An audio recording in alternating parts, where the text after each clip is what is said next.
Hey everyone, welcome into MLS Digest. I hope you've been enjoying Leagues Cup so far. We just got wrapped up with Matchday 1, and it's been a whole bunch of craziness with MLS and Liga MX trading blows.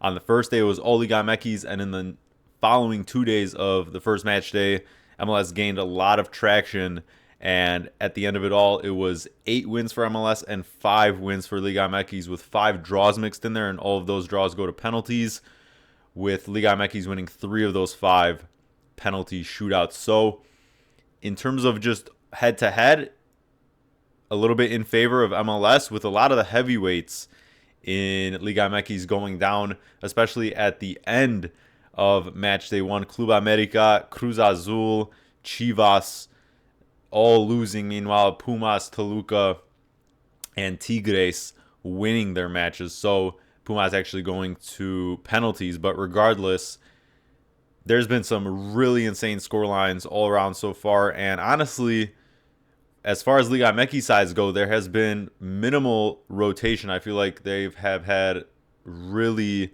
strong lineups so far, but that might change based on the first game results, because this is a unique format, and unless you're a sicko like I am and really tuned into this, I guess, I think it's kind of hard for the casual fan to follow if they're not fully dialed in, because there will be rotation, and due to the format of this, you needing to be top 4 to advance to the knockout rounds, there only being 3 games you play, you really can't lose. You have to probably win 2 at a minimum with goal difference, and pray that you at least get the one of your 3 games to a penalty shootout to at least get a point. So for teams on 0 points so far, it's going to be really, really rough. There's still probably a low percent chance that if you finish on 6 points and reverse your goal differential, it's possible. But there's going to be a lot of uncertainty as to now match day 2 and match day 3 lineups and everything based on performances in match day 1. So it's going to be tough to track and hard to predict these matches, but we can kind of get a sense of maybe where teams are trending based on what they did already in match day 1 as far as their effort and the lineups there and everything else. So hopefully you've been enjoying following along, and I'm going to get through every match in match day 2. It's going to be 18 games this weekend, Friday through Sunday, August 1st through 3rd, and try to get you everything you need to know and just everything going into these matchups, where teams stand. Before we get into that, please make sure to like this video down below and subscribe to the channel. If you're new here, we're approaching 500 subs, and I'd love to hit that during Leagues Cup. Really appreciate your support, guys. Friday's 6-match slate starts with New York City hosting León, and neither of these teams picked up a win on match day 1, but León at least got a point against Montreal after losing in the shootout. NYC got completely stomped by Puebla, and we can see from their first match and the lineup there that it seems like they're not taking this tournament seriously. Maybe it was just general rotation, since of course both these leagues played just 3 or 4 days before the start of Leagues Cup. So, a much shorter time to prepare than usual for the next match. But since NYC already lost 3-0 in that first game, and the fact that they rotated already for that first game, it just seems like they shouldn't be risking it. But if they were to still try, I mean, technically, they should be full strength here against the León side that is still certainly in it, because, once again, even though these leagues are playing against each other, they're competing against their own league in the table. So it's been, honestly, pretty 50-50 split as far as the results go. It's not like one league has been dominating the other so far. MLS with the slight advantage so far in terms of head-to-heads, but there's still certainly possibilities, especially for León, since they at least got a point in the first match. And here it's a favorable schedule.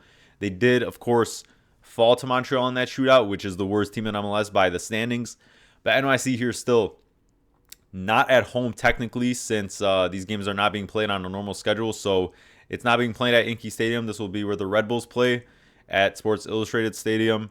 And so NYC away from home, really just a below average team. León as well lost some offensive firepower. They got Funes Mori to pair alongside James, and they connected for a goal against Montreal, but still just kind of lacking in terms of that overall firepower. They're definitely not as good as they were in the Clausura. And this is one that's hard to call just based on how NYC will approach it. They already, of course, got trounced by Puebla, but if Leon continues to put out a full strength lineup, I have to favor them. I just doubt that NYC is really going to risk, exposing their top players too much, what they have of them in this tournament going further. And so for that reason, I'm going to take Leon to just get by. But I think NYC probably can get a goal here, just considering the fact that they probably will be a little bit more full strength after that Matchday 1 rotation. So I'm going to take Leon to win 2-1, in my opinion. Next up on Friday, it's the Crew hosting Puebla. And the Crew had a little bit of deja vu against Toluca, the matchup of the champions in a sense. In that Matchday 1, went up 2-0. The second goal coming right after halftime, essentially, and then collapsed once again, just like they did the previous match day in MLS against Orlando, where they give up 3 goals in the final 20 or so minutes. And it's becoming a bit of a bad tendency for the Crew. They're not able to hold leads. And obviously, though, Toluca is a far superior opponent than Puebla here. But Puebla, in a sense, has, I don't want to say nothing to lose because they are on 3 points. They won their first match, but they are coming into this, with, maybe not the greatest expectations because of the squad they have, because of just historically, recently, especially how bad they've been in Liga MX. But they can play a good underdog here. They can make things difficult for the Crew, who are in must-win mode. They still have 1 point, so anything is possible.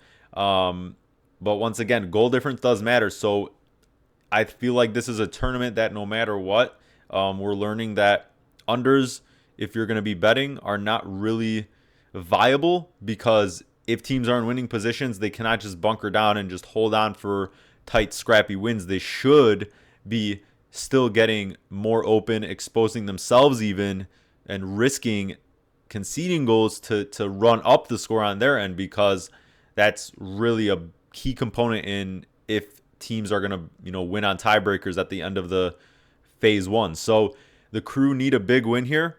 They stay at home, and of course under Nancy, despite the fact that of course they're probably going to rotate just a little bit, just due to being a little bit more tired, more games in more days than usual. This is a team that, of course, is the Leagues Cup defending champion. They're going to care about this tournament. The Crew will take any tournament seriously under Nancy. This squad is built to win. And we'll see. I don't think Abu Ali is going to play in this Leagues Cup unless they get into the knockout stages, just due to the registration issues and whatnot, and just getting, acclimated to training with this team.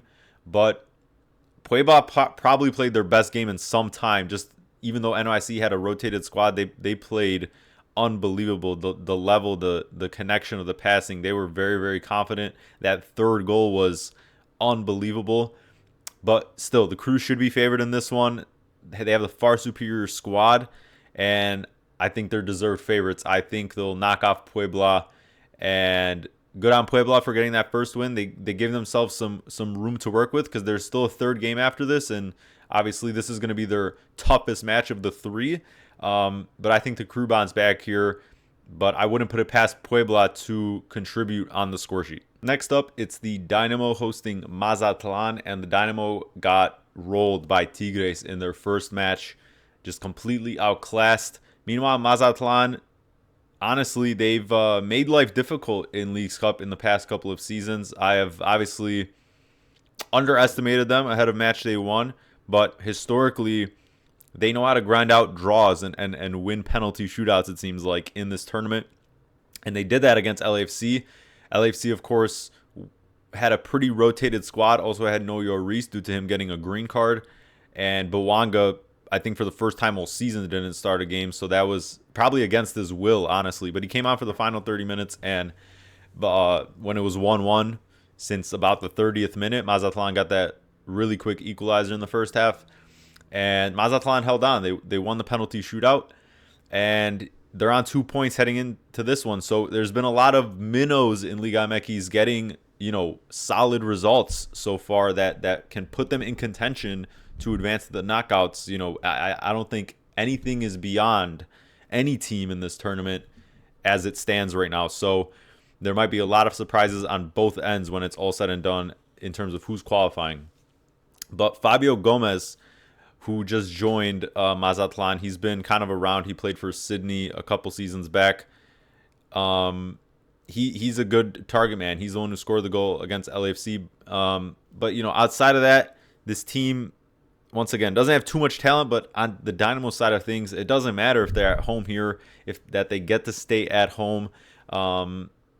Ponce's been injured. We'll have to monitor his status for that one. We'll see if Houston rotates at all, because already their goal differential is -3. They're on 0 points. Will they be really committing themselves to this tournament further? And Mazatlan still has, a great chance of making noise, continuing to make noise. So we'll have to see how Houston approaches this going further. But it still seems like Ben Olsen is a bit out of his depth.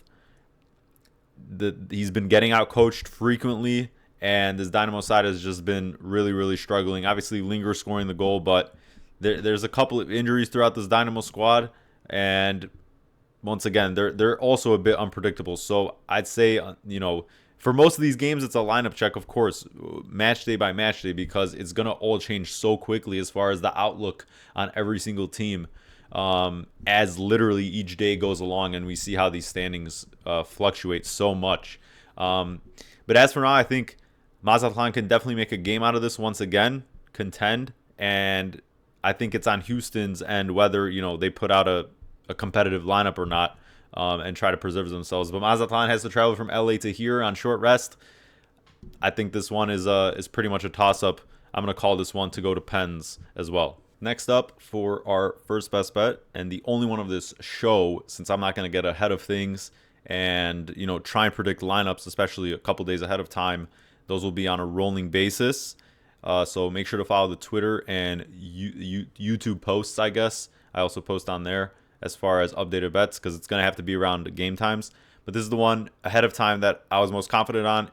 I posted this ahead of time as well. So if you're watching this video, that's a good thing to monitor if you're interested in the bets, is just to, I got this out ahead of time, and, the odds might be a little bit worse now, but it's definitely still playable, and it's going to be a 2-unit play here, and I'm going with Toluca to win on the money line and over 1.5. I got it at -105.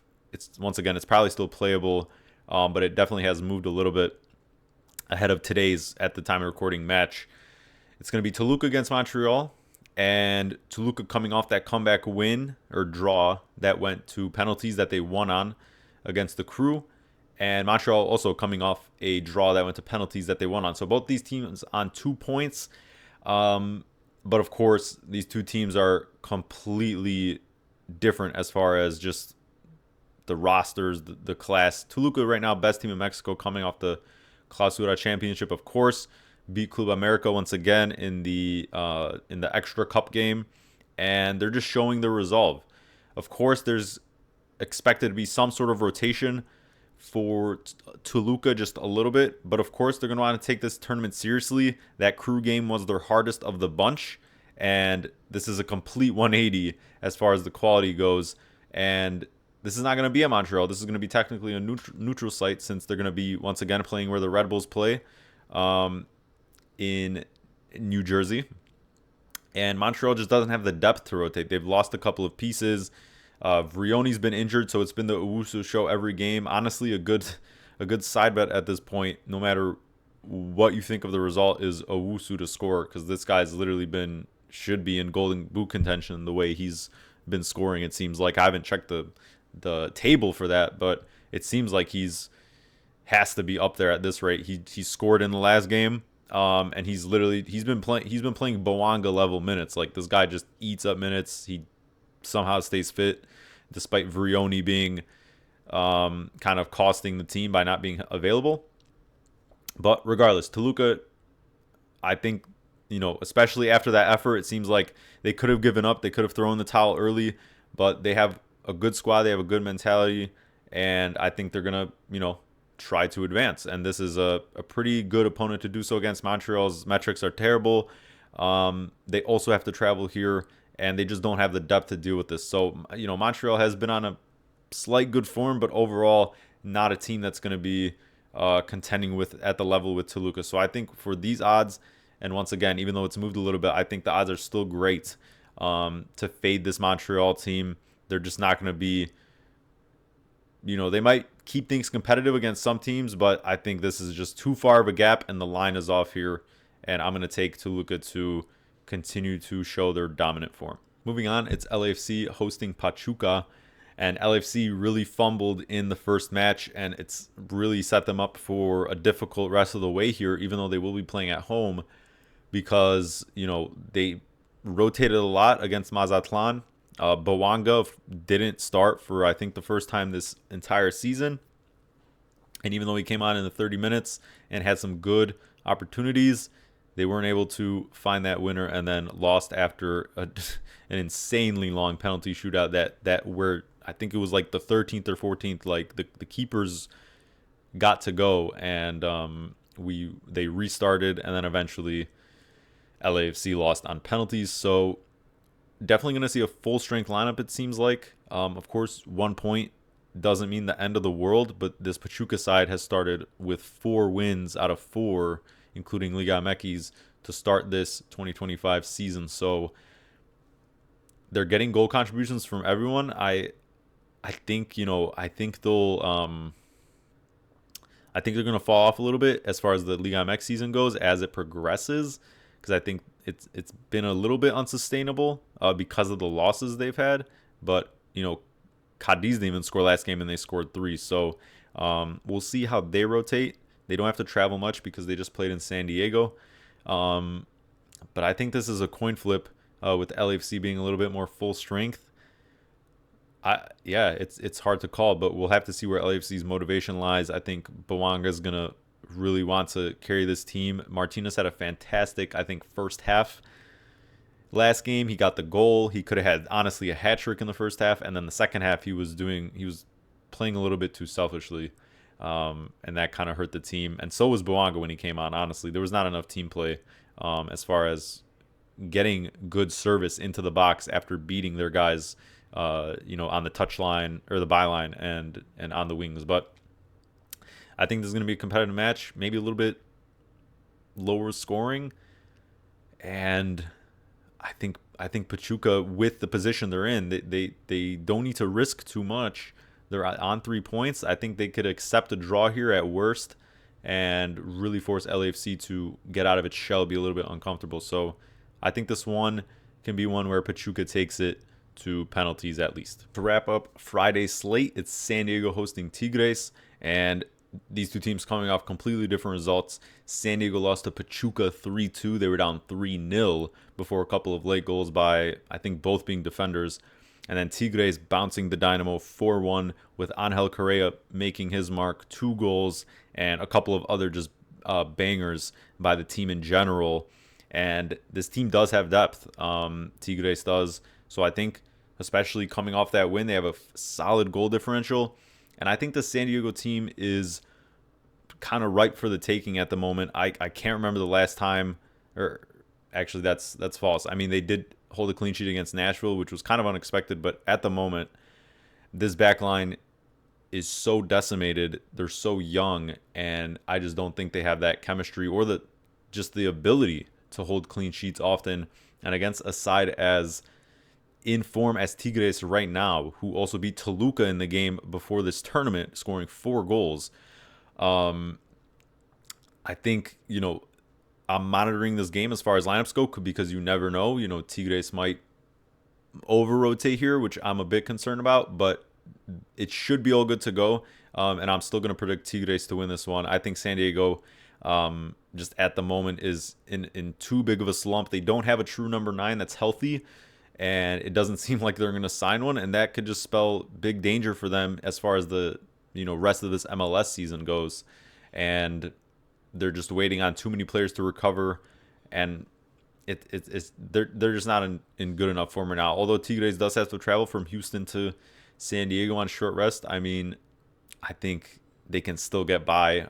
They're clearly looking to, make the most of this tournament. I think, if you already get through your first 2 matches, they can then probably rotate a little bit more and try and maybe preserve and grind out another result on the final match day. So I think it shouldn't be too much for the Tigres, and I'm still going to predict them to get the win. I think San Diego is just in terrible form, despite the fact they're at home. I think Tigres will continue to show their class. Maybe probably give up a goal because San Diego can still kind of, through their style of play, kind of catch you off guard with their relentlessness, like just with the possession. But, barring any insane over rotation from Tigres, I'm still going to take them to get the win here. I'm going to say 3-1. Moving on to Saturday's 6-match slate. And we start with two teams that picked up losses in different senses in match day 1. Orlando choked the 1-0 lead against Pumas and lost on penalties, so they just have the 1 point. Meanwhile, Atlas gave up a very, very late goal in stoppage time to Miami and didn't even pick up a point. So I think both teams' motivation and as far as the lineups go are very uncertain heading into this match. I think, without context, which is very meaningful in this case, right? Like I just said, without that context, I think this game could really produce goals because Orlando went, full strength, and Atlas, I think Atlas has a fantastic attack. Of course, Djurdjevic, Aguirre, sorry if I'm botching that first name, but I think this attack, they get into some really crazy games, and ultimately the attacking pressure usually prevails in their games. So I would expect this one to be high scoring, but as far as Orlando City goes, they put out a completely full strength lineup last game, and it's going to have to be a very disappointing result last time out. Of course, choking that lead, not even getting 2 points in pens. And so it has to be a lineup check for me. It's hard to call a result, honestly, because I think both can produce goals at their full strength. But with Atlas on 0 points and some of the really big goal differentials already from Liga MX teams on their side of the table, it's impossible to predict as far as the motivation goes. But, yeah, hard to call a result. I think if lineups are kind of more on the normal side of things, I think this is something like a 2-2 game. Next up on Saturday, it's Miami hosting Necaxa. Both these teams getting wins in match day 1. Miami needing a very late goal on an assist by Messi after, of course, always there's controversy in Miami matches as far as the officiating goes and just chirping back and forth. Necaxa, meanwhile, just mostly easy work against Atlanta United, which of course is in terrible form all season long, winning in Atlanta, and Badaloni scoring the final 2 goals, including, of course, the winner. And this Necaxa team as well, even though they lost Paradela to Cruz Azul, just so much attacking firepower with Cambindo and, like I mentioned, Badaloni and a couple other key players there. They it's very hard to hold them off the score sheet, but they also are leaky, and Miami just as well. Although they probably are going to be a little bit more balanced in midfield now with DePaul, and he put in a great shift last game out. It's hard not to see goals in this one. I think Miami is going to struggle even more, I think, to deal with Necaxa's attack than Atlas's. And this could also be a pretty exciting game. So it's hard to call a result. Of course, Miami has to be favored at home. But of course, with the extra, games on shorter rest, Necaxa doesn't really have to travel far, right? Because it's from Atlanta to Miami. So we should expect full strength lineups. And, my lean here is just for there to be a lot of goals as far as any bet is concerned. But I also think this could be a 2-2, and I'm going to give Miami just a slight edge if it were to go to penalties. Next up, it's Pumas against Atlanta, and this is a neutral game technically with Atlanta not hosting. This is going to be at Orlando Stadium as well, where Pumas just played, so they don't really have to, they don't have to travel. They have a bit of a home base here, and they picked up that comeback win on penalties, just last match against Orlando with Keylor Navas, of course, joining the fold. So he made some saves, and they have every right to continue putting in maximal effort in this tournament. Meanwhile, Atlanta, despite maybe some better sequences in that game, Moranchuk in a bit of a hot goal scoring form, adding to that against Necaxa for their one goal. It just doesn't, like, there's too many negatives with this team. Guzan is not, unless he's facing Messi, always has a mistake in him, or just like looks old. And I think Pumas has to be favorites here, but I just don't see this one really having too much action. But I'm gonna give Pumas just the edge. I think they have the motivation. I think Atlanta will be the ones over rotating, since I just don't think that they have the motivation in this one. I think they'll just want to get through it, because even if they do put out a better lineup, because Latte Lat didn't start last game, so he probably should in this one. Even if they go for it as far as putting out a bit more competitive lineup, that doesn't really mean much as far as this year's Atlanta side is concerned. They're just not good. They're not cohesive. But I think this one might be scrappy, but I'm still going to, of course, give Pumas the edge in a neutral site game. Atlanta has yet to win a road game, so it's hard not to think Pumas will have a decent support here in Orlando, and it might feel like a bit more of a home game for them than a neutral site. So I'll give them the edge. I think they win 2-1. Moving on to Club America against Minnesota, and this is also a neutral game. It's going to be in Houston. Club America having to travel from RSL in Utah. Minnesota coming from a home match, and two different results. Minnesota absolutely rolled through Querétaro 4-1, and Club America losing on penalties to RSL. RSL, of course, in really turning around their form. They've made a couple of striker signings as well in this window right now. Not that they played against Club America, but regardless, Diego Luna getting on the score sheet. Club America needed a really late equalizer before going to pens and losing. And, we'll see. They definitely have the depth, but it just seems like tactically right now it just seems a little too stale. And, coming off that disappointing end of last Clausura, losing again to Toluca recently, it's just not a team with a lot of belief. And Minnesota, of course, coming off the win here, there's a lot of outcomes that can do them well. I don't think, a draw, of course, takes them out of anything, right? Because even 4 points, or potentially 5 if you win the shootout, is very still favorable as far as advancing. So they have a good goal difference after the first match day, and it's really all on Club America, I feel like, to take control of this game, because we know Minnesota is going to give up possession, but if need be, they definitely have looked, they've definitely been getting a lot of situations recently where they have to play in possession. But regardless, I think this favors Minnesota just due to the circumstances, the context with Club America, this needing to be a must-win game. But will they actually put out, a top lineup on short rest? We'll have to see. But Minnesota, I think, will be comfortable in this match.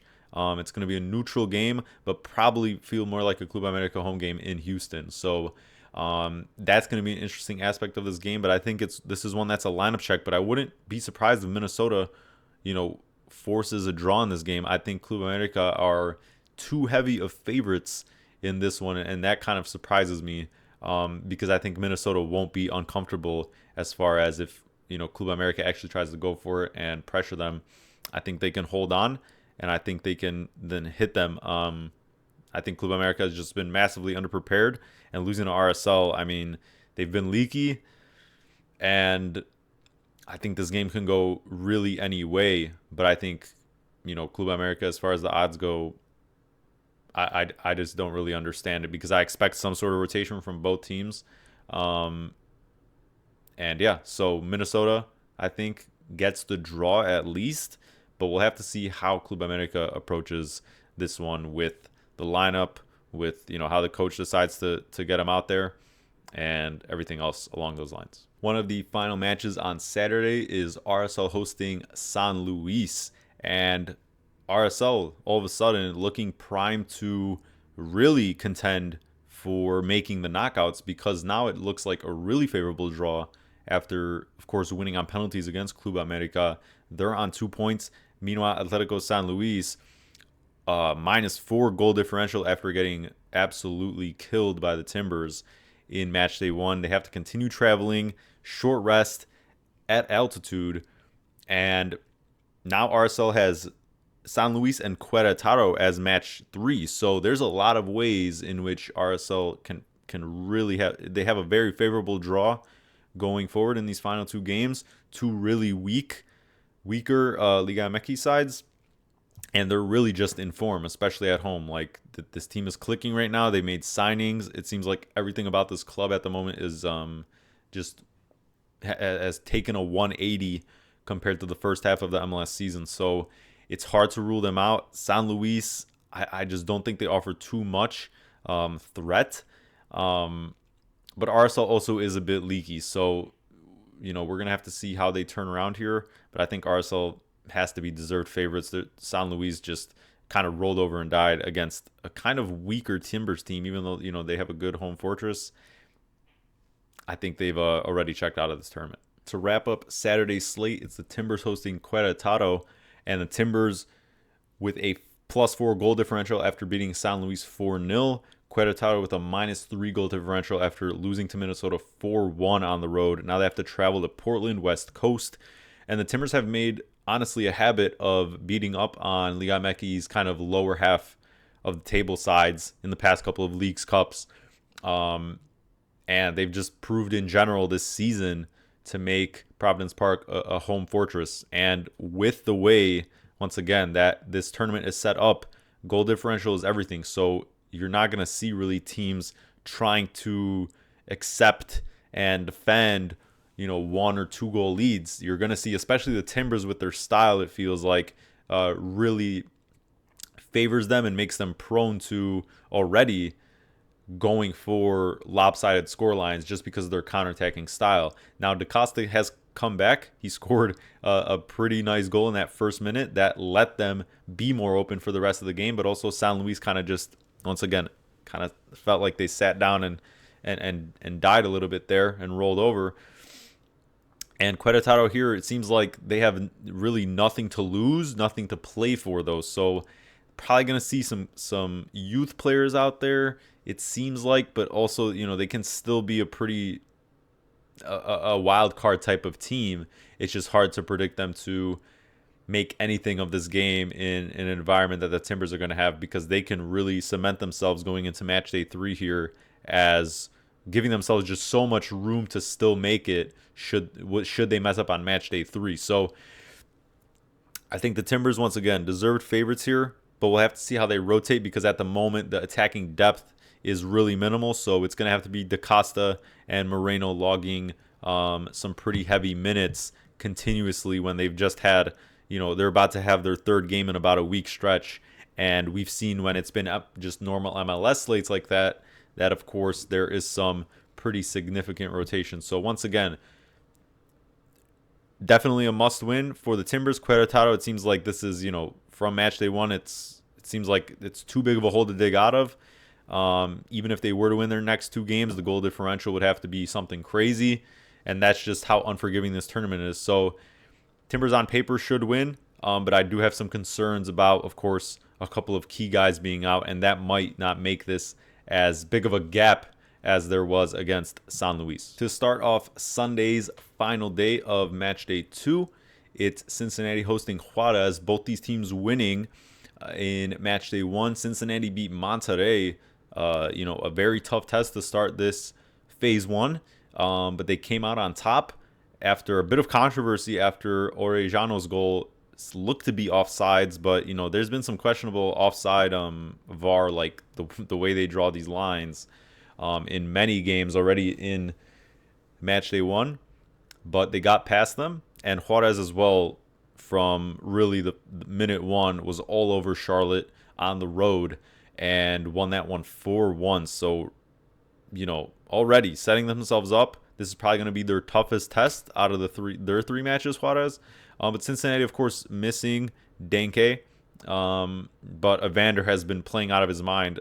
Last game they started Santos, and he was okay.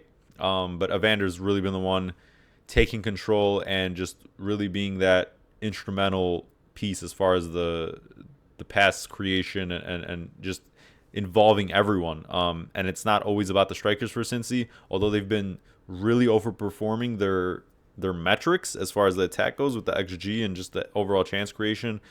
When you have players like Evander, sometimes that just doesn't matter. The system kind of works itself, and other players will start contributing. You saw Buka score a goal. These kind of deeper midfielders kind of come up and still contribute. So Cincinnati gets to stay home. Juarez has to travel, and I think, man, Juarez can definitely make a game out of this. They're no pushovers, as I noted ahead of this tournament in general. It just seems like, but I did not expect them to just completely decimate Charlotte. But I think that says more about Charlotte than Juarez. I think this will be a tighter match, but Cincinnati probably comes out on top. I see them winning 2-0. Moving on, it's Charlotte hosting Chivas here. Both these teams losing in match day one. And it just doesn't look good for either. Charlotte got absolutely dubbed by Juarez at home 4-1. This defense has just been shambles. Outside of really getting wins against really bad Eastern teams at home recently, since that's how they kind of entered this tournament in good form, this Charlotte team just, I feel like, is incapable of controlling games whatsoever against even average opposition in MLS. And now, again, Juarez is, I think, an average team in Liga MX. And Chivas, on the other end, completely fumbled this whole tournament. I don't see how they, get through now. I think they can beat Charlotte, but I think either can honestly beat the other. Charlotte, of course, staying at home. Chivas has to travel from New York, where they just basically faced the Red Bulls B/C team, youth, products, and just couldn't generate much, and then lose on a last-minute free kick. So, this team in general, right? It just doesn't have much depth. I know Kyle didn't start last game, so he's probably going to start this game, but I mean, you have Kyle, Polito, Alvarado. Like, this team has been,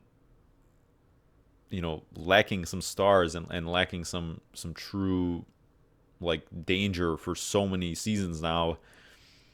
And even in last year's Leagues Cup, when they faced San Jose and Galaxy and whoever else or whatever it was, I'm pretty sure they lost to San Jose, right? So they're just they're an average Liga MX side too, unfortunately, even though they are a giant. I mean, the squad at the moment is just not good. So I think this is a toss-up. It's hard to feel if Chivas are going to have, much motivation. But regardless, this lineup just doesn't really do it for me. So for Charlotte's end, they should bounce back here in some way. But this defense can't be trusted either way. So it could be a clash of that. I mean, I think Chivas can score just because of how bad Charlotte's defense is. But really hard to call this result. I'm going to take Charlotte to at least get a draw in penalties, but both teams have to push. I mean, the best they can get is 6 points at this rate, and for Charlotte's end, that goal differential is terrible at the moment, -3, so they would have to really run it up. And yeah, I mean, this is pick your poison here. I'm going to take Charlotte just barely, maybe on penalties. Moving on, it's Monterrey against Red Bulls, and this is a neutral game at Cincinnati Stadium just as well on Sunday. And this is a really interesting one because, honestly, Red Bulls should not be in the position they're in. They fully threw. It seemed like they were fully uninterested in this tournament based on that lineup they put out against Chivas. And, Chivas is just so bad anyways. It seems like so offensively incapable that it just didn't matter. It was 0-0 the whole game. Not too many, clear-cut chances. And then Red Bulls got their actual players on, such as Forsberg, Choupo-Moting, and just more actual starters. And then eventually Forsberg wins it on the last kick of the game, essentially, on a free kick. So now Red Bulls, they escaped just barely. They probably should not be here, but now they're definitely going to put out a full strength lineup, and they have a real chance, if they are to get something from this game, to actually advance. So that's how quick it can really turn around as far as every team's prospects, as far as how what they can do in this tournament. And Monterrey losing to Cincinnati now on 0 points. Yes, it was only a one. They only lost by one, I think it was eventually, but they put out a full strength lineup, and now only a couple days away. They get to stay here, right? Because they play the last game in Cincy, so it's not like travel is effect, but there will certainly be some rotation. And we saw last year as well, they couldn't even get a win against Austin and Pumas in their group last year. So it just seems like they're half uninterested, and already now in this situation where they've lost the first match and it's tough to climb out of. I think we might see them kind of throwing in the towel a bit as far as the lineup goes, but I think this will still be a competitive match. If Monterrey is full strength, they have to be favored, but it's really hard to know because there have been a lot of wrenches thrown in, what we can expect already. So it's hard to really call without lineups, but Red Bulls have everything to play for at this point. I just don't really, hold them at such high value, even if they are full strength. I think they were lucky to escape against Chivas. Chivas is just also, not that dangerous. So hard to call. I think Red Bulls will be full strength. I'm going to slightly favor them to at least get a draw out of this, as much as everything else is telling me not. I just don't think Monterrey, as far as the lineup goes, is going to be really fully committed to the rest of this tournament, but we'll have to see.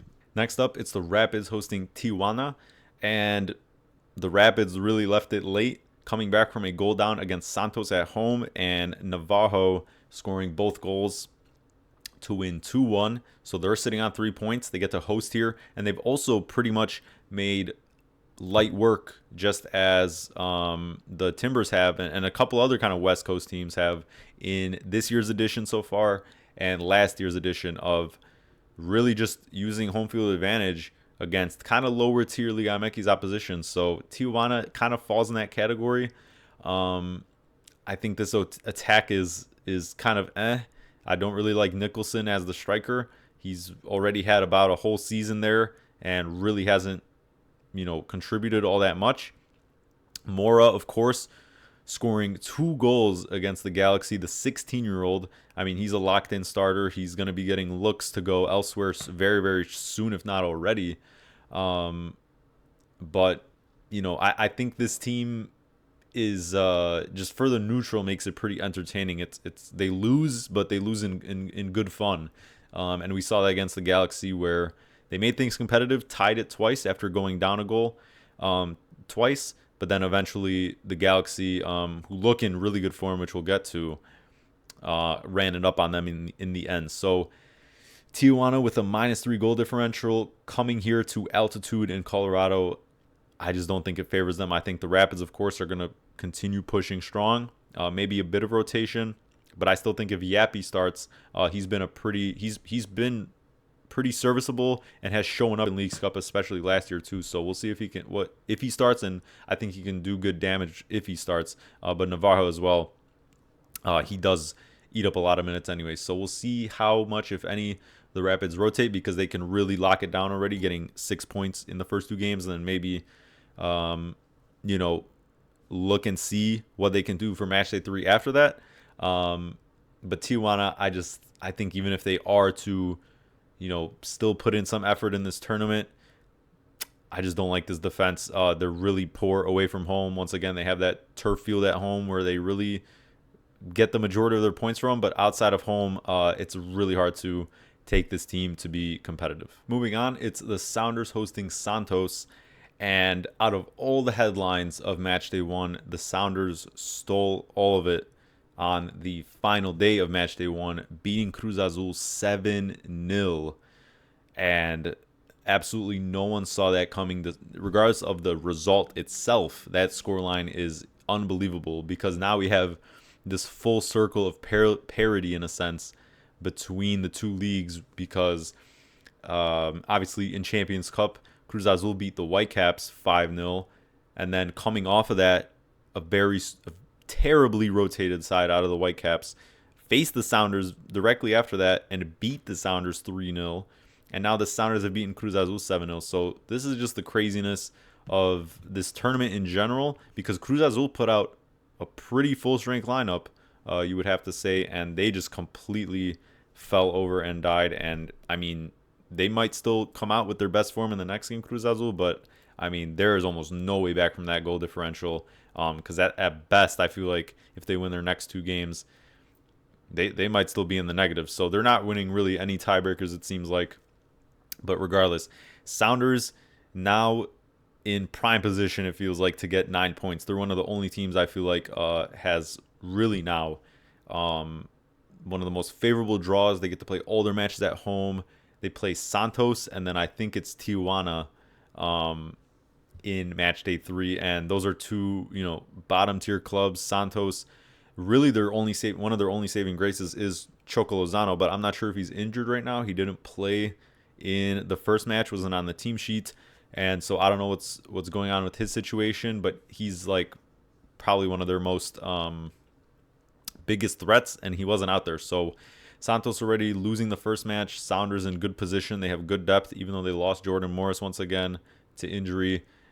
I mean, everyone was eating for the Sounders. That De La Vega goal for 7-0 is Puskás worthy. So it's hard not to favor the Sounders here. They're going to be heavy favorites. And yeah, I'm going to back them. There's no reason not to. They defend this home fortress. They're used to other tournaments. They were, of course, in the Club World Cup. They're just used to this, and I think Santos will, try and make it competitive, but this should be Sounders from minute 1. I'm going to go for a 3 or 4-0 win for the Sounders. I think they're getting 9 points easily going forward. To wrap up this entire slate on Sunday, the final match is the Galaxy hosting Cruz Azul. And the Galaxy, honestly, we may have slept on them a little bit as far as just motivation, because they're, of course, bottom of the West.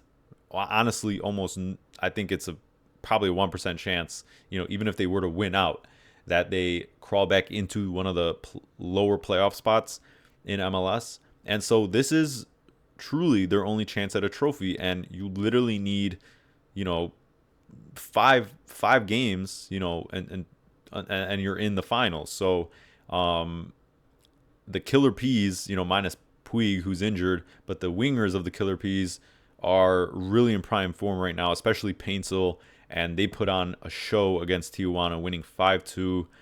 Paintsel with 2 goals, even though he missed a penalty.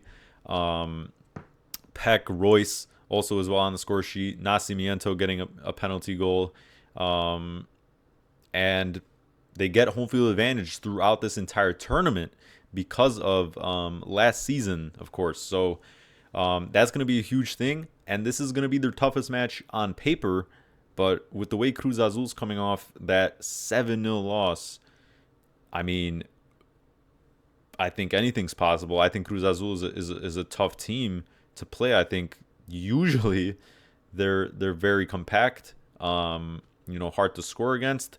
But I mean, that most recent loss, I mean, you have to wonder, are we gonna get the best of them in this game, or are they just fully gonna have a terribly embarrassing tournament here? But the Galaxy, we'll have to see how much they rotate, because of course Paintsel and Peck really do run themselves into the ground. They're always full throttle when it comes to getting on those counters and running up the goal difference. So Galaxy has +3 goal difference.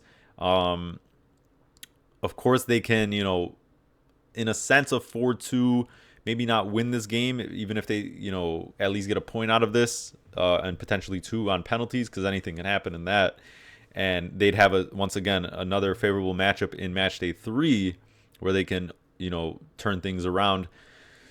But at the moment, I think with the form, with just the way this tournament is, I don't think Cruz Azul should be, risking too much. I think it's almost an impossible task to climb out of this considering there will certainly be some Liga MX teams on 6 points going into Matchday 3. And yeah, so we'll see how Cruz Azul turns this around. But Galaxy, they're probably the team outside of like the Sounders, and I don't know. They're probably taking this the most serious. They want a trophy. They're fully committed to this, and there's really nothing to play for MLS. So I think they won't over rotate, and they're gonna risk themselves, running these main starters into the ground for this tournament. They're a little bit healthier now, and Ricky Puig's on the roster. We'll see if he eventually comes back in time if they were to make the knockouts. If his healing process kind of accelerates here, but hey, this is interesting to watch. It's gonna have to be a lineup check, but it's definitely as a neutral gonna be very intriguing. I think this one goes to pens though. I think it goes to pens, and who knows who wins on that. But the Galaxy in form at home, they're probably bound to concede a goal. I think Cruz Azul will bounce back in a little bit and at least score, because the Galaxy really don't hold clean sheets. But with the form they're in, I'm going to take them to at least, get a point out of this match.